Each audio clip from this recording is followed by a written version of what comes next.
seen the pushback and what can happen in a state that is called red, but truly is a purple state.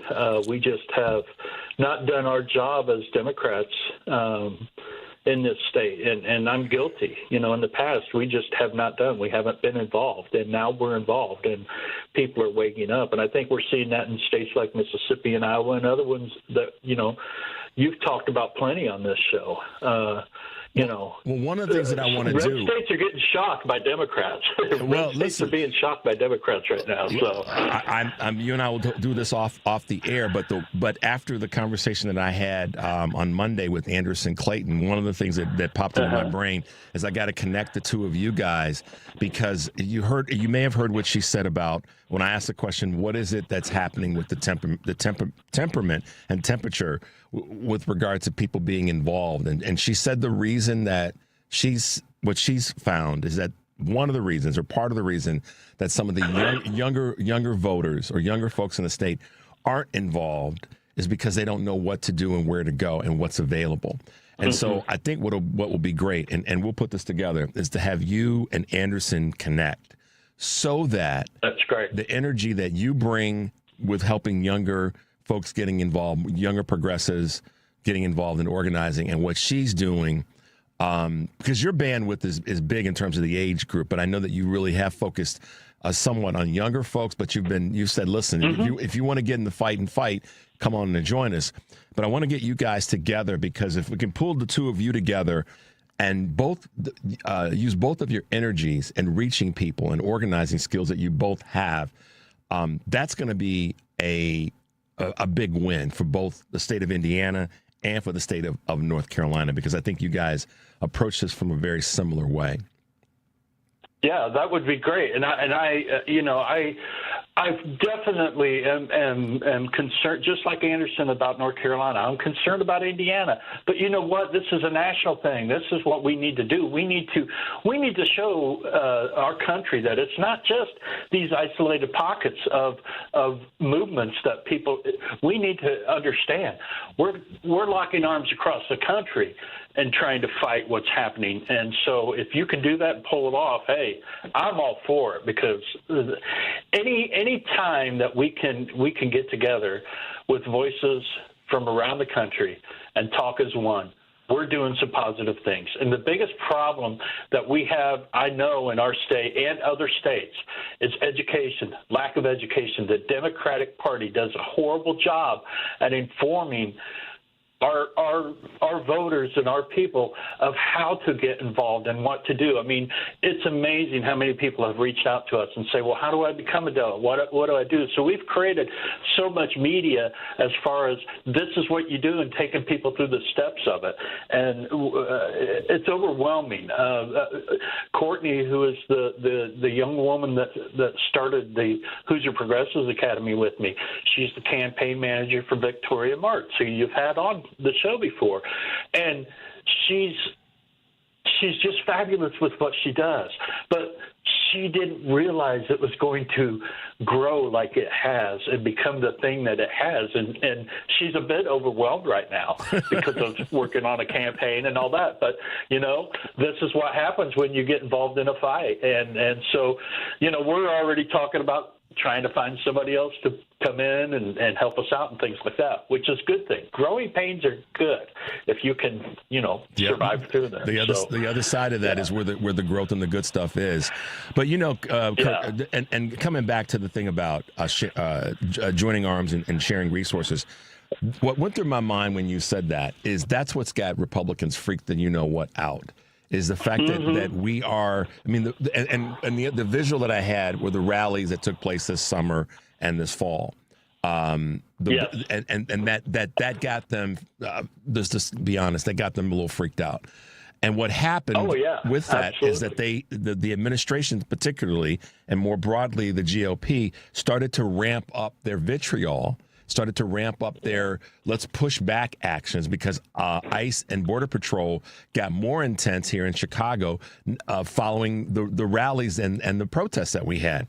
So that says, in my humble opinion, that it's working, that organizing works, that coming together works, that strength in numbers there's some value to that. And so to the extent that you are doing it the way that you're doing it in Indiana, and there's other people in other places that I want to get you connected with, and we're going to make that happen. I'm going to reach out to Anderson's people today or tomorrow and make sure that I get you guys connected so that you guys can share ideas and resources and find out how you guys can go about helping each other with what you're trying to get accomplished, which is critically important. Because, you said it best. Indiana is a purple state in many ways, and North Carolina certainly is a purple state. I mean, they have a Democratic governor right now. They have a man running for Senate that's a former governor as a Democrat in Roy Cooper. And then the strength of Mecklenburg County, which she and I talked about on Monday, and the list goes on. That's a purple state that's been gerrymandered out of being a even more purple or close to blue state. And right. And from afar, North Carolina seems like one of those states that over every election cycle, it's like, okay, it's going Democrat, it's going Republican, it seems like they definitely prove themselves to be purple. So yeah, without a doubt. Without a doubt. So, and I think, you're right. The organizing is freaking out Republicans, but you know what else is who it's freaking out are the centrist Democrats. Yeah. And, I don't want to get deep into it, but in Indiana, they're freaking out about the movement of progressives in the state and the voices that we are gathering and that we are speaking out. There's just some things that are happening within our state, and it's wrong. Instead of accepting us and saying, yes, let's make change, they're fighting us. And, they're blaming progressives for being divisive and creating dissension when we have no power in this state whatsoever. We don't have any district chairs. We don't have delegates, representation. None of it is from the progressive side. And now that we are finally starting to get some people in place that are becoming popular and that are getting support, like Blythe Potter, and the centrist candidate is not, they're freaking out. And it's a shame. Instead of embracing us, they're pushing us away. And it shows it's not our fault. It's not our fault. No, okay. Listen, speaking up is always going to cause a couple things. One, it's going to cause people to run away from it. And two, it's going to cause people to push back. And those are two separate things.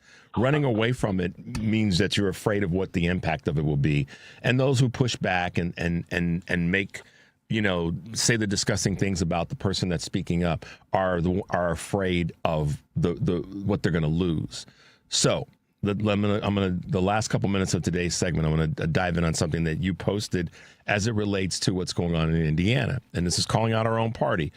Bo Bai says he is a grassroots candidate and that he doesn't take money from MAGA. And sure, he's got the legendary name and following of his father, Birch Bai. But the records that you were able to get a hold of and post about tracking the campaign donations made to him speak a little bit differently. I mean, if I understand this correctly, he's received $140,000 from MAGA, $310,000 from Republicans, and $615,000 are out-of-state donations. Now, that's not a bad thing necessarily, because that could be coming from out-of-state Democrats. So I know that, but the two big ones are $140,000 from MAGA and $310,000 from Republicans. Unless those, I haven't seen a MAGA voter that said, unless they've left MAGA, like our folks with Rich Logis, who we'll talk to next week, unless they've left MAGA. But the way that this is put together shows that he's gotten quite a bit of money from people who might maybe push him not just to the center, but more to the right. Yeah. And just to start off with, Birch was his grandfather. Evan. Father. Thank you. Yeah, but that's fine. Yeah, this information actually came about We've had a couple of people, like I said, Courtney, but she's got some acquaintances that have been putting together the campaign contributions that he has been receiving. And this is all public record on our Indiana government website. You can go there and find it. It doesn't tell you who the people are. You have to do that deep dive in order to follow the money. And this is what we have done. But this came about because he actually has made a couple appearances lately. In fact, I talked to one of the individuals he had a discussion with, and he flat out said he's not taking MAGA money. He's not taking Republican money. Well, that's not the truth. Okay, he's lying to people. He's received $1.187 million so far, and of that, 885,000 of it is large donations, which are $10,000 or above. Okay, so what I did is I took those figures and I compiled a graph chart and showed that, okay, this is coming from MAGA. And somebody asked me, well, how do you determine who's MAGA? Well, I looked at who they donated to, and when they donate to Mike Johnson every month, and they donate to every Republican super PAC, and they donate to, that's how I determine them to be MAGA. Republican is if they call themselves a Republican. So, and the out of state, that is just something that, we don't know. We don't talk about. Yeah, we don't know where that's coming from. It could be coming from some. Right. But the point is that the out of state is not an issue because we push. I would be hypocritical to denigrate that because I am oftentimes saying no matter where you are in the country, contribute to local elections if it's for a Democrat that we believe in, because that's what it takes for us to win. So I'm not concerned about that. Mm-hmm. What I was more concerned about as we wrap up is that he said that he's not taking money from MAGA and he's not taking any money from Republicans.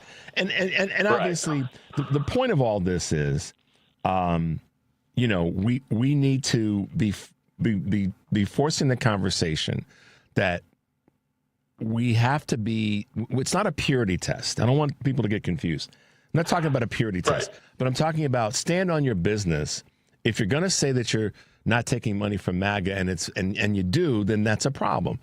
And right now we have to be willing to push that conversation and anybody that's going to run in this race in Indiana, it's a big deal race because it's going to determine where resources go, how resources get allocated, the interaction with other state leaders in other both Democratic states and red states.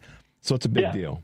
But Kurt, Secretary of State is an important position, and when it comes to voting, he calls himself grassroots, and he's not. So, yeah. And the out-of-state donations, yes, by itself, it's not that big of a deal. But when you compare it to in-state donations, and I know it's 615 to 170. It's a big difference. It's like, okay, but again, you're right. So, hey, I know you got to go. I appreciate you talking to me. As always, this is one of my favorite days. And me too. All right, man. Me fired up. Be safe. Stay in the fight, as I know you will. Too. And we will talk again next week. Kurt Mullett, Hoosier Blue 63, right, y'all. Take care, my son. Talk to you, buddy. All right. Bye-bye. Quick break. 773-763-9278 is the number. You're listening to Choose Views on WCPT, AM 820 in Chicago, and WARR 1520 AM and 103.5 FM from Warren County, North Carolina. I'm Richard Chu. We'll be right back. This is Tony Moret. I'm an estate planning attorney who drafts living trusts and wills for my clients. You have probably heard my ads here on WCPT for the last few years. Your fellow listeners, when we have completed their plans, say, I wish I had done this sooner. It wasn't nearly as hard as I thought it would be. We can complete your estate plan within 30 days or less.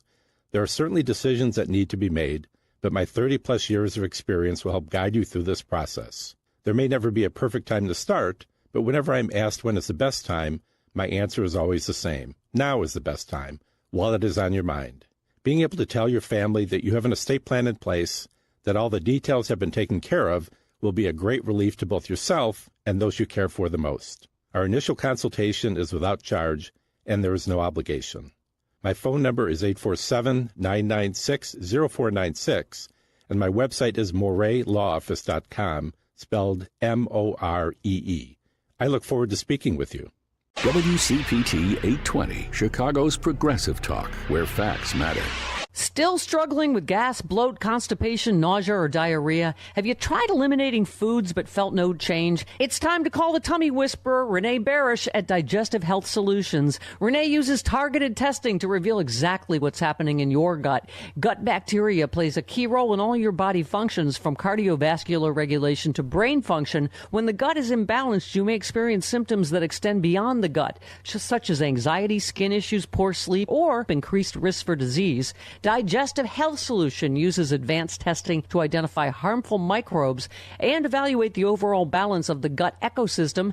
Get insights into your health, digestion, and how your microbiome affects all aspects of your body. Stop suffering. Call Renee now at 847-207-2034 or visit thetummywhisperer.com.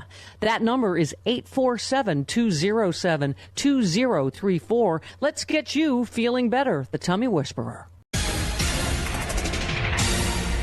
You're listening to WCPT 820. Here's the latest Chicago weather update. From the Weatherology Weather Center, I'm meteorologist Jennifer Wojcicki. Skies will become mostly sunny here for today. We'll see high in the upper 40s. Winds out of the west around 5 to 10 miles per hour. Then for tonight, partly cloudy with a low around 38. By Thursday, a chance for some rain showers here late. Cloudy skies, a high of 56 degrees. Then Friday, a slight chance for some rain, cloudy, a high around 50. That's your latest Chicago weather update. Currently, it's 36. This is WCPT 820, where facts matter. He's not here to yell. He's here to inform and maybe stir the pot. This is Chew's Views with Richard Chew. Hey, guys, welcome back to the show. Thanks to Kurt Mullett from Hoosier Blue 63 for hanging with us. Thanks to Shawn Harris from Georgia running for Congress. And thanks to this woman who has been a fighter, y'all. I mean, she walks around with a sledgehammer, I believe, Mike. If not, she's got a ball peen hammer ready at any given moment. Who am I talking about? Kate Lincoln-Goldfinch is one of the top, if not top, immigration attorneys in the country. She has been in this fight for a minute and making things happen and protecting people's lives. And that's what one of the things you have to respect and love about her. But also, she and her family, if I got things right, were hanging out in Iceland recently. Kate, good morning and welcome to Chew's Views on WCPT. Hi. I'm happy to be here with you. Made you laugh. If I make everybody laugh a little bit in a segment, then I've done. I think I've done an okay job. But welcome back to the show, Kate. So glad to have you with us. And I know that you got short time this morning, so we'll keep it moving along. But I take it you've been well, family's been well, and I know you're back in the fight. We're into this new year, 2026. Yeah, here we go. The first few days were already extremely wild and untamed, so there's obviously a lot to be done already.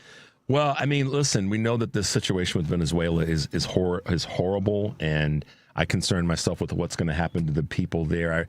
You may have more intel than I do, but I've been trying to pay attention on this, and then we'll talk a little bit about what's going on up in Minnesota. But the government, the Trump administration said nobody was harmed, nobody was injured, and there's other detail and information that's coming through that's saying the exact opposite. There were families who've lost property damaged, and Venezuelans who were injured in this invasion, this raid. What are you hearing in that space? Well, it's interesting and complicated. Of course, I'm in touch with a lot of Venezuelan people in the United States, and I think that they feel a lot of different ways about it.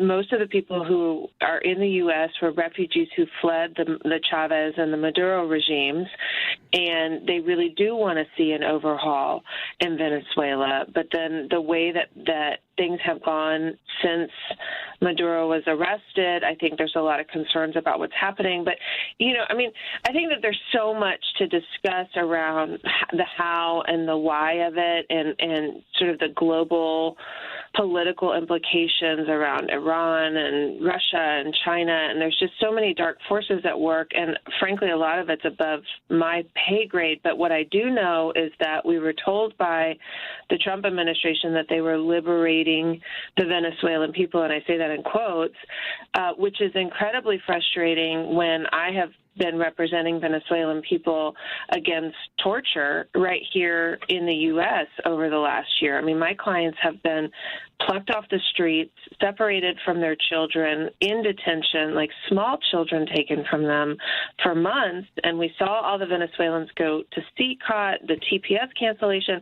It's just so disingenuous for the administration to tell us now that they all of a sudden care about the Venezuelan people. That part has been really frustrating for me to witness.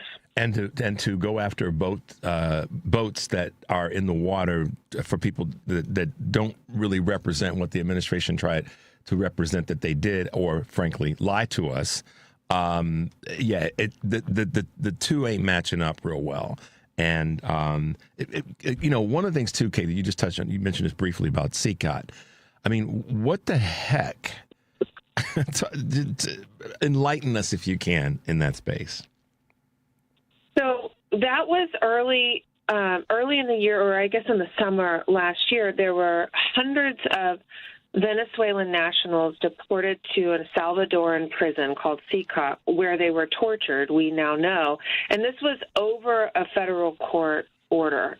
They violated a federal court order, sent these hundreds of Venezuelans to CCOT. Eventually, those men were transferred out a few months later, and they've now spoken to the press about how horrific their experience was. And I'm sure your listeners remember that 60 Minutes did a whole episode, a whole segment on what happened, and then CBS killed it at the last minute, but it got leaked in Canada, so we were still all able to see the episode, and it's clear that these men were tortured in El Salvador. And, also really concerning about the press, like, why did CBS kill that story? The whole saga has just been really unsettling and a violation of, principles of democracy. Yeah, and that's we're on that train again, because now they're talking about, not that this is a new conversation, Greenland and other places in South American countries, or South American parts of the world. I can't get my words right this morning.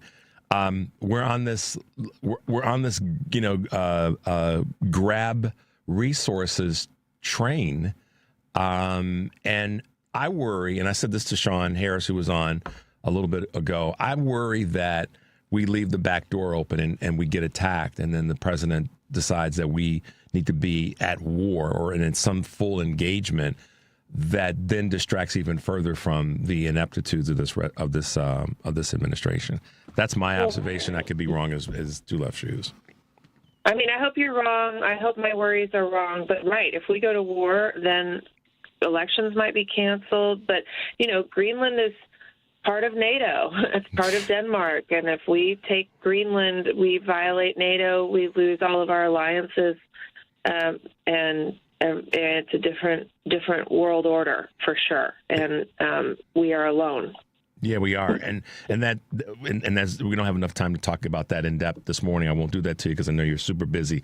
Let's talk real quickly about the 2,000 federal agents being deployed to Minneapolis, and how. You take the baton and you give us your observations on that as an immigration attorney. That's a new one for me, Richard. I didn't know about that. Is that just from last night? 9 hours ago. Yeah, I know. Oh my gosh! I haven't seen that one yet. Well, all right, I'm sorry, but okay. That's what happens when you go to Iceland. Your brain freezes up and you ain't ready. No, Kate. Yes, 2,000 federal agents are being deployed in Minneapolis in an escalated as a way of escalating this immigration push. Okay. I mean, I know that Minnesota has been in the crosshairs. What's interesting is that this all started after the National Guard shooting in D.C., where those two National Guardmen were shot. Neither of them were from Minnesota. None of this was connected to Minnesota. But what happens is something, an immigrant will commit some crime, and then Trump will all of a sudden decide that is cause to do some big action. And that's what happened originally in Minnesota. And Trump started talking about, the fraud that was committed by a few Somali people after COVID. And they've been talking about going into Minnesota, Minneapolis, and then having a clash, of course, with Tim Walz. So, I mean, I guess that's the new the new area where they're sending all the troops, and what we'll see is probably a huge crackdown there, and then lawsuits, and federal judges will order that those actions are illegal. But in the meantime, a lot of people will be terrorized and businesses will be forced to close during these actions. I mean, this is now, we've seen many rounds of this in other regions already, so I'm guessing it'll look very similar. Yeah, and I was saying that, and thank you for helping us with that. I was saying earlier, Kate, that this is part of that playbook. It'll be whack-a-mole. So now we'll go to Minneapolis, and we'll come in and without any guardrails. We got a $170 billion budget. Let's go and cause some hell in people's lives, and then leave, go someplace else, and then the federal judicial system will come into play. Say you all can't do that. It'll run up to the Supreme Court. They'll say you can't do that. Precedent in Illinois. Then they'll go to another city and another state and do it all over again, and they'll run the clock out, in my opinion, to the midterms. Maybe I'm crazy, but I'm old enough to have seen certain things like this before. Your thoughts? I think that's right, and I think my hope would be in a historical setting that something that there's these federal lawsuits that go up to the Supreme Court where the Supreme Court says, hey, you can't do this, but I don't trust the Supreme Court anymore to make, a national statement like that. Of course, we've seen a lot of federal courts tell the Trump administration they can't do these sweeping actions. They can't send a National Guard troop, but those so far have only applied to specific areas. And so we don't have a nationwide block on these activities yet. So maybe that could happen if we're feeling hopeful. If not, what you've laid out is possible too. Yeah, it is. It is definitely a real concern, and the thing that I've been trying to do, Kate, is just get everybody to pay attention. You get criticized for the work that you do you get criticized by those who don't believe what you do matters. What you do matters because it's about protecting people's lives and their due process. And so what we've seen is that this administration doesn't care about it, and the court systems that have said you've got to work in this space. They've been able to sort of run around and disregard it. And you brought up the situation. I mean, we brought up CCOT is a good example of that. It was a failure of due process, and then treatment post the failure of due process. So, I don't need to be particularly smart to see that this is happening and will happen again. And that's why I used the phrase whack-a-mole. Kate, let me ask you one other thing. I know we got to keep it tight this morning. Did you see? So I'm going to ask this question rather than just throw it on you like I did about the federal agents. Did you see? And if you did, what are your thoughts about this U.S. expanding the list of countries whose citizens must pay up to $15,000 bonds to apply for visas? And it's coming from this added list. I think it's up to 10 now. But they've just added to the list Bhutan, Botswana, the Central African Republic, Guinea, and Guinea-Bissau. Yes, I have seen the list. There's a handful of countries in the Middle East, and then more like 20 countries in the central part of Africa. Angola, Zimbabwe, I think, have been added to the list. And the folks from these countries they're having their visa applications put on hold, green card applications, citizenship applications, all of that. And these country-specific blocks have historically not been allowed by the courts, and so I think that will be the ultimate outcome. But for now, there are administrative pauses on these applications, which is, it's really unfortunate, and I'm sure there are a lot of lives being held up because of what's going on. Yeah, and again, the effectiveness of their obstruction, meaning the administration, is alarming, scary, but something that we have to, respond to by getting people out to vote and getting people to stay in the fight. So that's what you do. You stay in the fight, and you've done such an amazing job, Kate. I always have to give you your flowers because people talk about immigration and talk about being one to push back, but you literally, from a legal perspective and a humanistic standpoint, have done that to help so many people's lives. And I appreciate that, and I know so many people who listen to you and follow you appreciate it. How's your campaign going? We're about 6 weeks until the primary, so it's been a wild adventure, my foray into politics and, focusing right now on talking to voters in my district, doing a lot of block walking and phone banking and neighborhood events and things like that. So it's been fun. I've enjoyed it. And I'll be real busy over the next 6 weeks. Fantastic. Kate, thanks for hanging out with us this morning. Look forward to having you back as we get closer. We just put that on your calendar. We're going to have you back as we get closer to the primary move. Does that sound good? It sounds good. All right, Kate, be safe. We'll talk with you soon. Love having you with us this morning. Thanks. All right, bye-bye. Let's take a quick break. Mike, 773-763-9278. You're listening to Choose Views on WCPT AM 820 in Chicago, WARR 1520 AM, and 103.5 FM from Warren County, North Carolina. I'm Richard Chu. We'll be right back.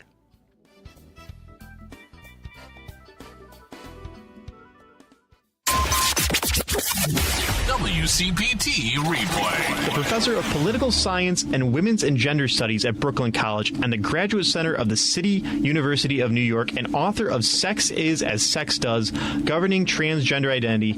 Yeah, Paisley Curra. When we're talking about transgender, I know it's a very big blanket umbrella statement, but when we're in this subject matter, how will we define it? When it comes to transgender athletes, the policies basically address the people's transition in relation to hormone levels, or the policies that the sports associations are addressing. The legislation that the Republicans have passed are just about whether someone is transgender or not, and that anybody who's transgender is just automatically, in much of this legislation, barred from participating. So the sports associations are have a much more sophisticated approach in terms of looking at making sure that that the policies are as inclusive as possible and no one has an unfair advantage. Listening to WCPT 820 because facts matter.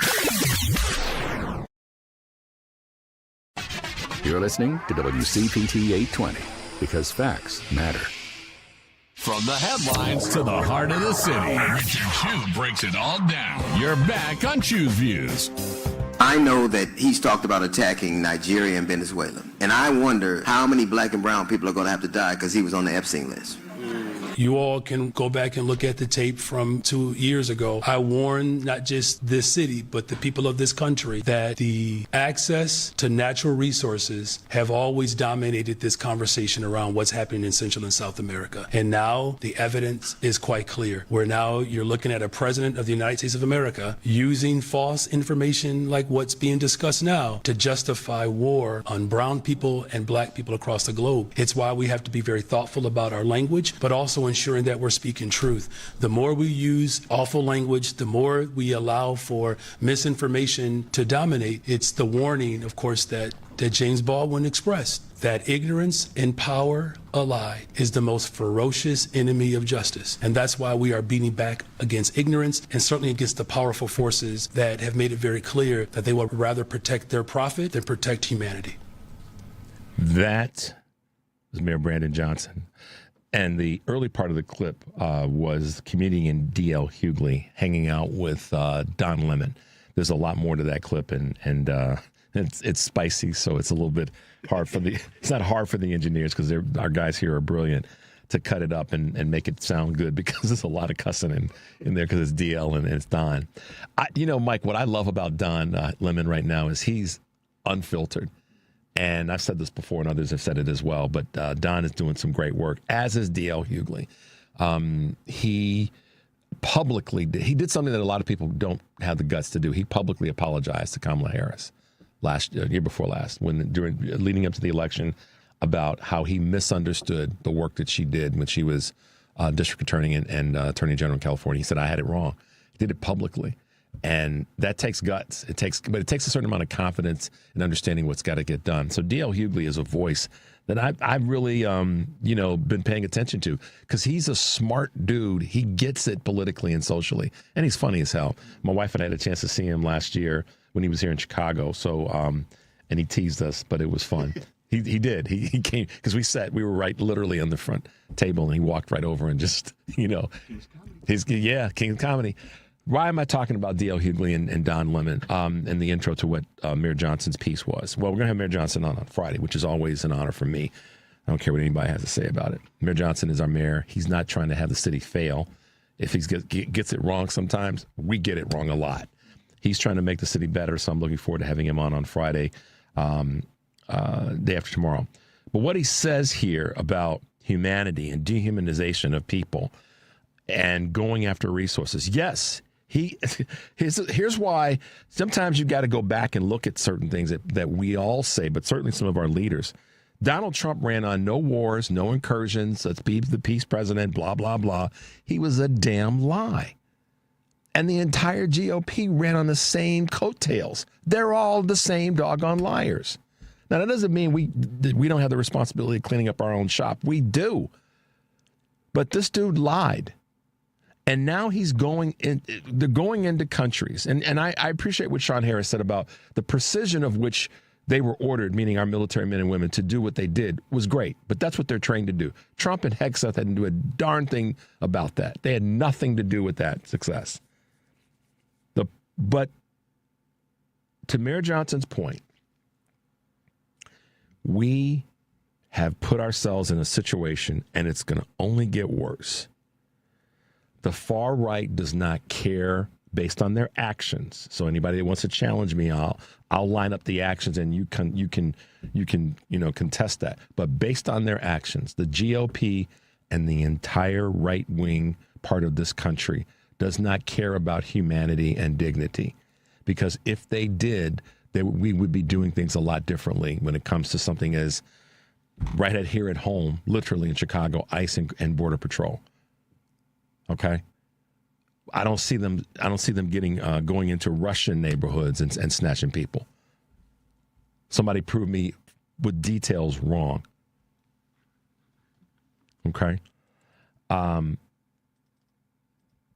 I think that Mayor Johnson's attempt to go after, or let me put it this way, protect the citizens of Chicago, the greater communities, surrounding suburbs, and all the rest, has been stellar. He's worked extremely hard to make sure that the city stays safe, as have other leaders on the left, because of what the right has come after us with.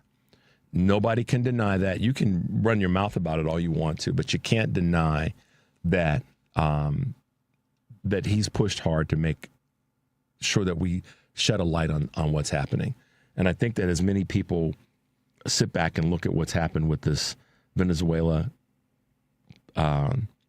invasion, and Kate said it in her way, yeah, there's people who are feeling better because Maduro is not in power. At least, if not as a shadow president, we don't know. But if Maduro is not in power, and the things that he did as part of their hurt to the country, that's a bad thing.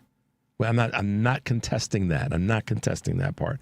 I'm contesting the fact that we as a country are on a slippery slope and going into other countries.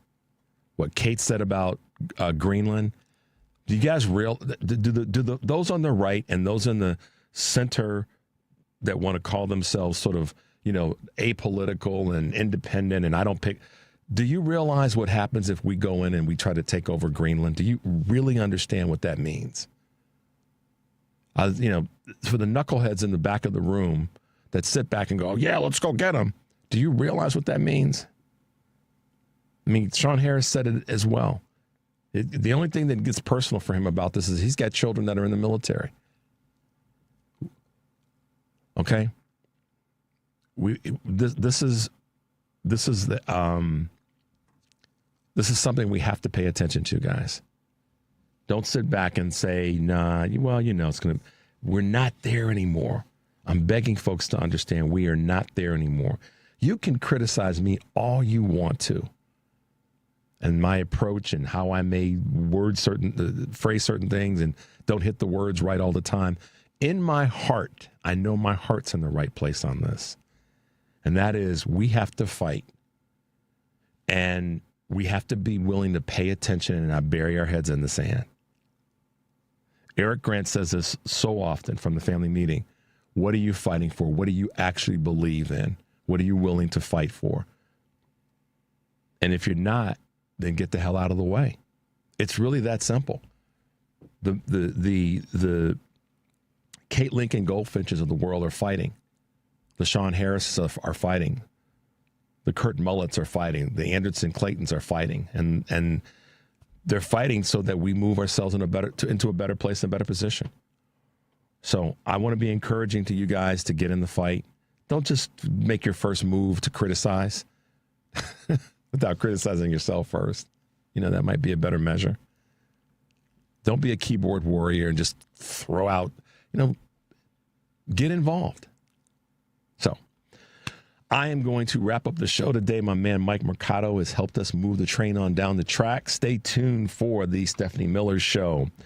And as I always say, guys, take a deep breath and make your life count. We'll see you tomorrow.